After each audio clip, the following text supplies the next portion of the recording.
Round and round she goes. Where she stops, nobody knows.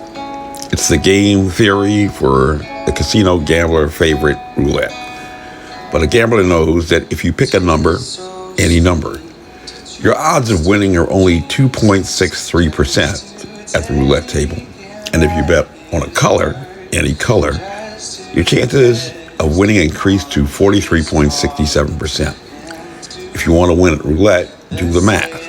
And the law of large numbers dictates that if you repeat a random exercise enough times, you will inevitably obtain the results with the highest odds. And on January 20th, 2020, clinical researchers trained in epidemiology and virology were tasked by the World Health Organization to perform a predictive analysis using probability and statistics to determine the flight path of what has been called a novel coronavirus since December 31st by the Chinese government when they first found this microbe.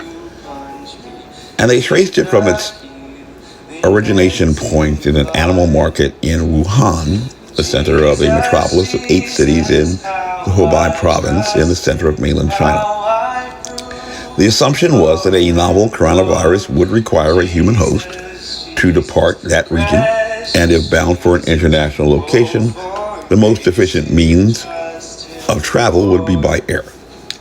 So they compiled a list of the top 15 destinations departing Wuhan and reasonably assumed that a random distribution curve would yield the most likely destination for the next arrival of the pathogenic agent that became a public health emergency of international concern on January 31st, 2020, just 11 days after the completion of that research report.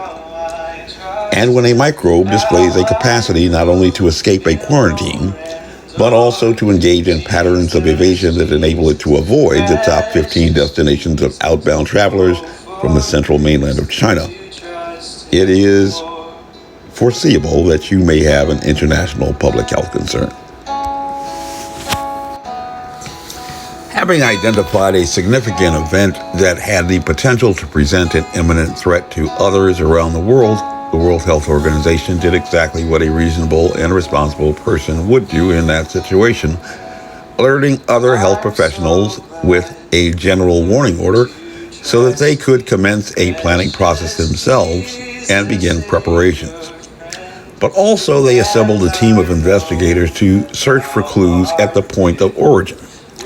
And a joint mission between the Chinese and the World Health Organization was assembled on January 22nd, and they issued a statement saying that there was evidence of human-to-human transmission in Wuhan, but more investigation was needed to understand the full extent of transmission. And in follow-up on January 28th, a senior delegation led by the Director General himself traveled to Beijing to meet China's leadership to learn more about China's response and to offer any technical assistance.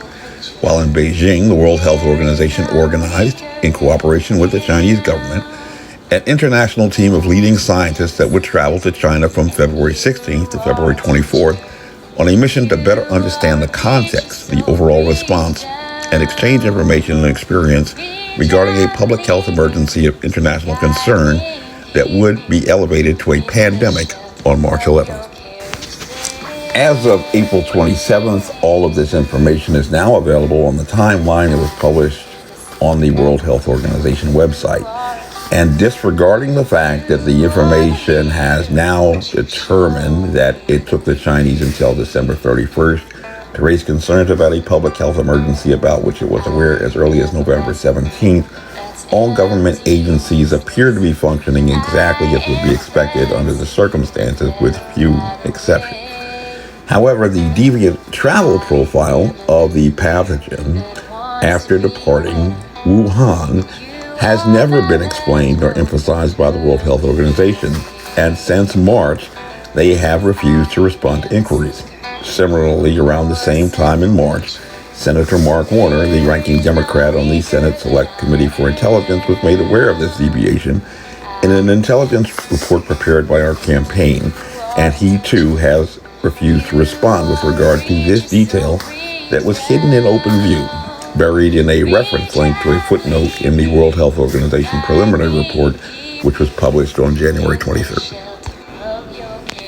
After obtaining an early release of the Joint Mission Report, Vox Media published an interview on March 3rd in which the World Health Organization presented several warnings of significance, including the threat that strictly enforced lockdowns pose to families and/or other groups restricted to close contact for extended periods of time, as well as emphasizing that this was only a last resort measure that was employed by the Chinese government only in the Hubei province, where there appeared to be a rampant contagion out of control.